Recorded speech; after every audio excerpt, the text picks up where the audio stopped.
Okay, I have to do a strap change, and I hear the Black Bay 58 is notoriously difficult to change the straps, at least a bracelet.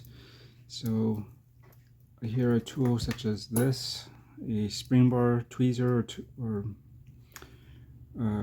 tool of some sort will help with that situation, and you want to get a good quality one.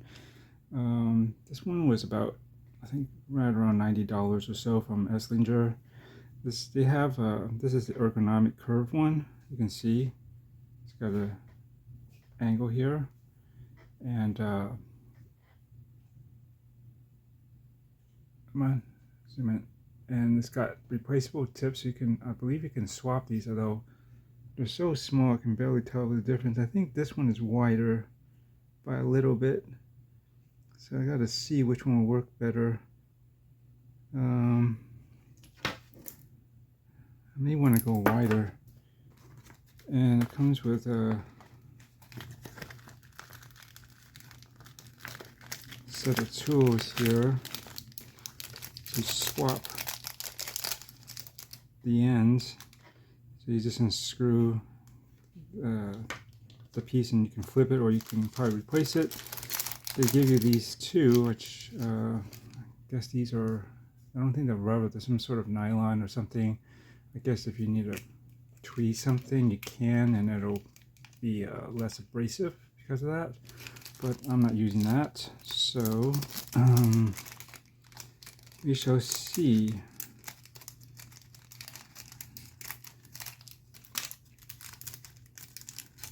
Stick this back in the bag, and I got to swap over that. I mean, I can use a regular spring bar tool for that, but I'm going to give this a try.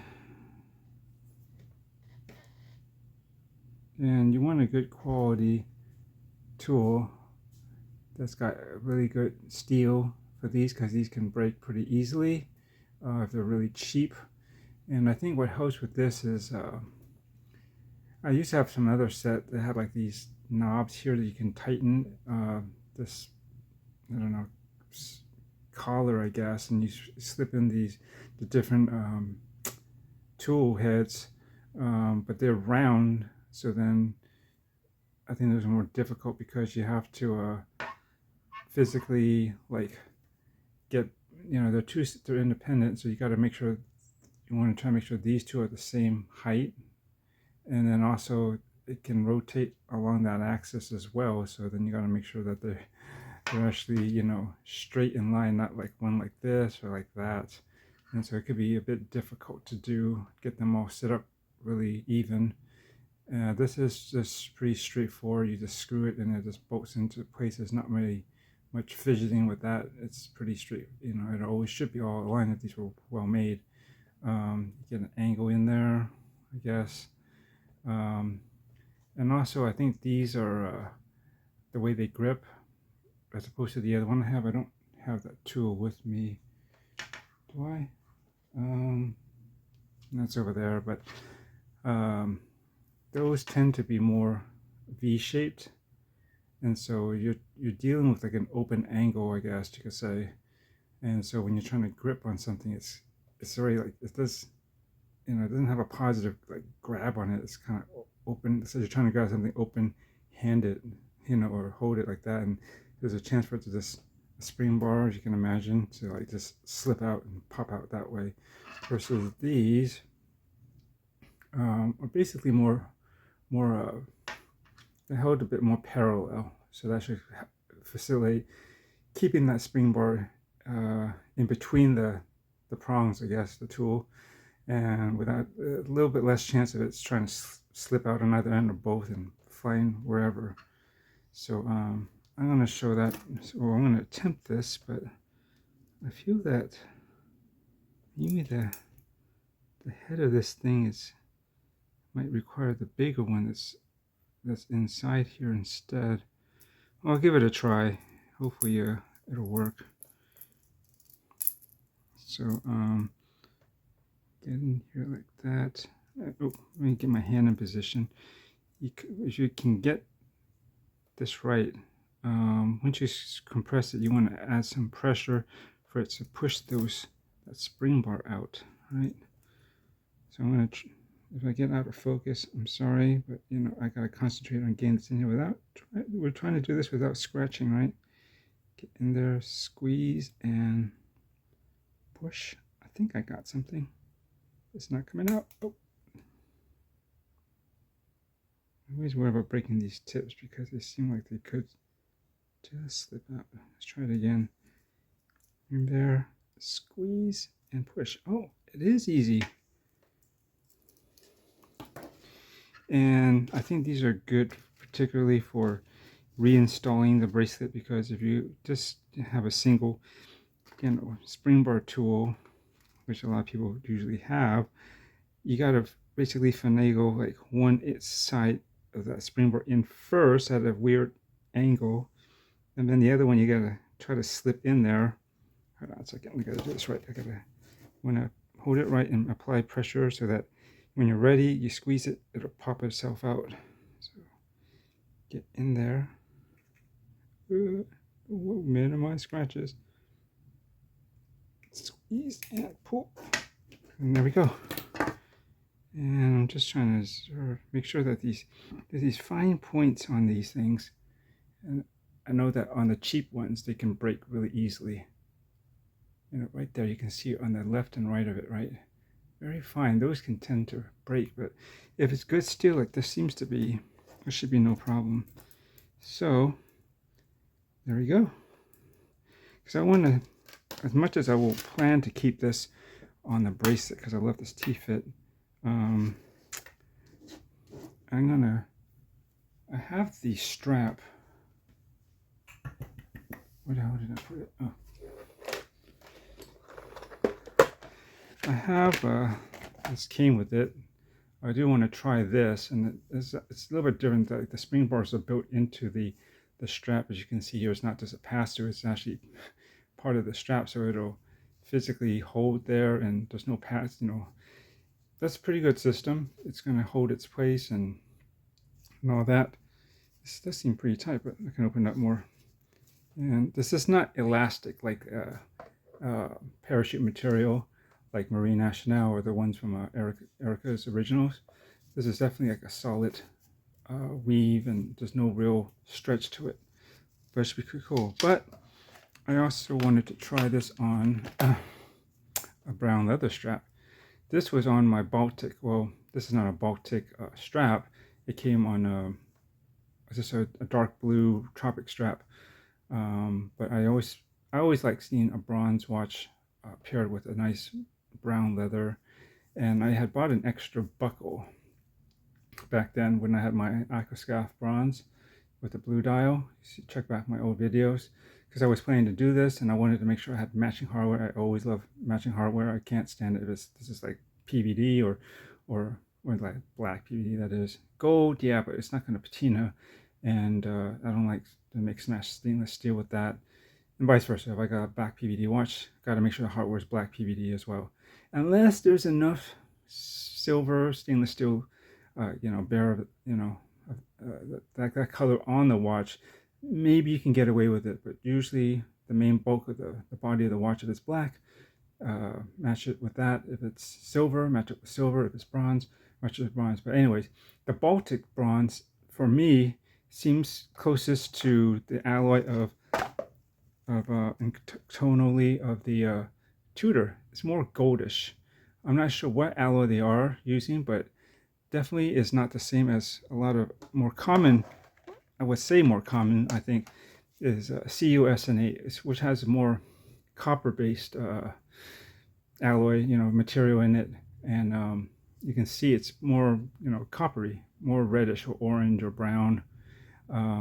It's not exact match. And fortunately, Eric, I wish I could use this on here, because this could look pretty tight too. Blue, dark blue and brown would work pretty nicely. And this is actually an off-white, but it almost looks Reese's white, but it can kind of work with this. But, I mean, I guess I could do it, but because this will mostly be on the other side of the watch, but, you know, it would bug me a bit. Although, technically, I guess you can consider this a mix of the brown and that golden brown bronze color, and you get something like this technically, if you can imagine that. But I don't know, we'll see. I paid it. These are not cheap, you know, having them custom built, especially when you're not using stainless steel, black PVD, or in this case bronze. You work the strap from $70-80-ish dollars, right, to basically about $100. But anyways, this should match pretty nicely with, you know, the bronze, that gold color. And you see it's Baltic, but that's okay. But I think this will look pretty sweet on here. I don't have quick release bars, but and then that will match the brown. And since I'm going to be in a situation where I can get away with this because I don't have to clean it. I'm going to have a couple days off, my weekend watch right here, and I'll probably carry it into the week. I'll just switch it back probably over to this and give this a try. But yeah, it's summer, late summer, but California, Northern California, the Indian summers, whatever, the summers kind of hang out there, and it gets kind of hot just before it gets cold. And I normally wouldn't want to wear leather in like 90, 100 degree weather, but pray that I will be indoors mostly, and yeah, but it'll be fine for the brief amount that I think I'll be outside. For the most part, I should be indoors, and I just want to capture this and show this off later, so look for that video. So I'm gonna, what the heck, I'll try to put this on right now, but you know, this may not work as well, trying to do this back into this watch. We'll see. These type of, because I don't have the channel like you have in the bracelet to slip this into. Yeah, I'm gonna physically have to use another tool. Hold on. Okay, so yeah, I risk adding scratches to this thing, but to be honest, I already have scratches on it, and it's all right. You know, just try to get underneath the metal, and then let it just slip under without touching too much of the outer surface. Even though, you know, you do it from the bottom, you won't see it as much anyways, but you don't want to add anything unsightly if we don't have to, right? So I just keep it away from the metal as I push it down, get it under, slip it under, and then let it go, and then it's under, and then you snap in, tug, and you can see this would be a pretty decent match. You wouldn't know it was different metal alloys, unlike that the one on my MN strap. So I think that'll look pretty sweet. I'll have to wind and set this thing up in a moment, but I'll do that later. But ta-da! I think this looks gonna look pretty nice. Okay, so that's that. And let's see. Well, you know, I'm going to worry about this one later. I don't need to capture this on video. The main thing was making sure that this tool that I spent premium on, but it's a good tool. Oh, did I mention Horofix? I think it's the brand name for this curved ergonomic spring bar tool or tweezer, something like that. It was on Esslinger, but now I only finally picked it up a month ago. My friend sent me a link because he has a Black Bay 58, and he eventually got one of these to make sure he could get his bracelet off of his strap, off of his watch, his BB58. And I asked him, okay, well, what was it? And then what's this? And yeah, they don't seem to have it anymore. And I looked online, I Googled it, and not any place carries this specific style. Now it's just straight, doesn't curve down like that. I think it should just work fine. A lot of people have that. And you can get tips that are at an angle downwards from there. So that can kind of do the same job if you need a bit of a, you know, you work like that. I guess that helps, because then, you know, if you're doing the other way, you have to be more up like this, because that will point into the spring bar more. But anyways, maybe they'll restock it. My friend was trying to get one recently.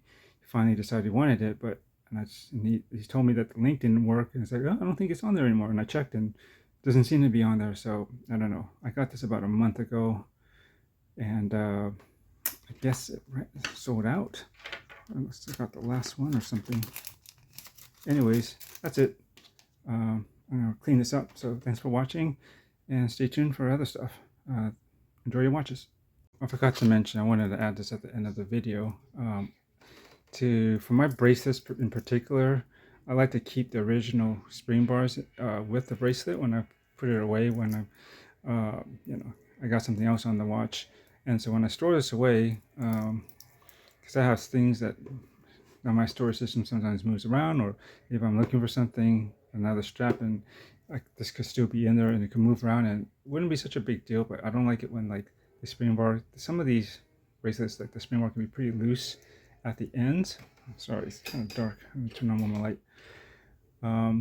Yeah, they can be, and they can fall out, and they'll be inside like a box. But you know, you can find it, but why chase it around? And potentially the spring bar loose, if it moves around like this thing on there inside the box with it, it could potentially add some scratches to it. You know, somewhere if it, you know, the spring bar gets underneath there, or maybe even on top. Who knows, right? So to secure it, I like having these. And for the longest time, did not know how to get one of these, because they only came with the bracelets from Strap Code. They have their, I guess it's Miltat, is their own personal branded bracelets. You know, they have Jubilee style, sorry, or Oyster or O'Boyer. I guess they have to change the name because of Rolex owns some of those names, but whatever. We all know what those bracelets are, basically styled after. Anyways, so you can only get with those. And I was like, oh, I would love to have some of these for my other watches that have bracelets when I take them off. And so I finally, this is a while back now, but I finally look around their website, and I was like, wait, they have these basically, what are these called? Strap keepers, or spring bar keepers. I forget the name. If you really want to find out, I can check my notes and send you a link or something. But they don't cost too much, and they come in a pack of, I want to say 6, and they have them in 20s like this and 22s. So what you do is, if you haven't seen these before, you don't have a strap code, they have like these things built out so that they'll catch the spring bar ends that are poking out, and there's like a little recess in there you can sort of see for that. And so you just basically fit these in here like that, and then just holes at the end like this, and so it'll keep them nice together. You won't ever lose the spring bars and have it potentially scratched. And then I just put them away in storage like that. So you can see if I moved, like I'm looking for a strap, this could, if it's falling out somehow, I could, you know, it's just not good. So I'll just leave that on top. There we go. So anyways, yeah, I recommend getting some of those if you're kind of a stickler about making sure the hardware, like the spring bars that came with your bracelet originally, stick with it, and it's not loose in here. And also when a lot of times when that spring bar comes off of the end link then separates from the bracelet, and then that's kind of floating around maybe in your box as well. If you have something like this or whatever that can shift around, and then you know you got to reassemble it, and you know, it's just better to keep it all together, nice, neat, and tidy. Anyways, thanks for watching again. Enjoy your watches.